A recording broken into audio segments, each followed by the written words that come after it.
चला तर मंडळी, आज आपण बनवतोय कापसापेक्षा मऊ, जाळीदार आणि हलकी फुलकी मस्त फुगलेली अशी इडली। त्यासाठी डाळ तांदळाचं प्रमाण किती घ्यायचं आणि पीठ कसं फर्मेंट करायचं हे बघूया। त्यासाठी इथे मी रेशनचा तांदूळ वापरते। 3 कप तांदूळ घेतला, तो आता एका भांड्यात टाकून घ्यायचा। त्याच कपाने मोजून 1 कप उडीदाची डाळ घेतली, ती पण तांदळासोबतच टाकून घ्यायची।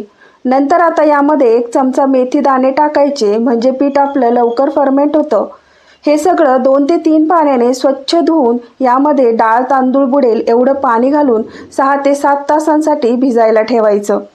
7 तासांनंतर डाळ तांदूळ चांगले भिजले, सारख्याच कपाने 1 कप पोहे स्वच्छ धुवायचे आणि मग भिजवून घ्यायचे। पहिल्यांदा डाळ तांदूळ मिक्सरमध्ये बारीक करून घ्यायचं। लागेल तसं पाणी वापरत बारीक अशी याची पेस्ट वाटून घ्यायची आणि लगेचच दुसऱ्या भांड्यात काढून घ्यायची। शेवटी आता भिजवलेले पोहे घालून ते पण बारीक वाटायचे।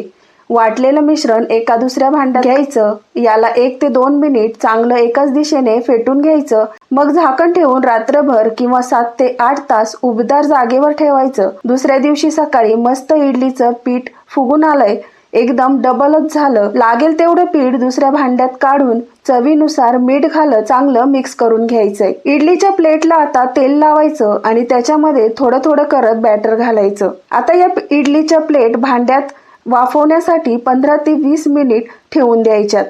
15-20 मिनिट झाले, आता काढून घ्यायच्या। थंड केल्यानंतर मगच इडल्या आपल्याला काढायच्यात। एवढ्या पटकन आणि मस्त अशा या इडल्या निघतात। तुम्ही पण अशा इडल्या नक्की करा। तर इथे इडली सोबत मी हिरवी चटणी आणि सांबार बनवलंय।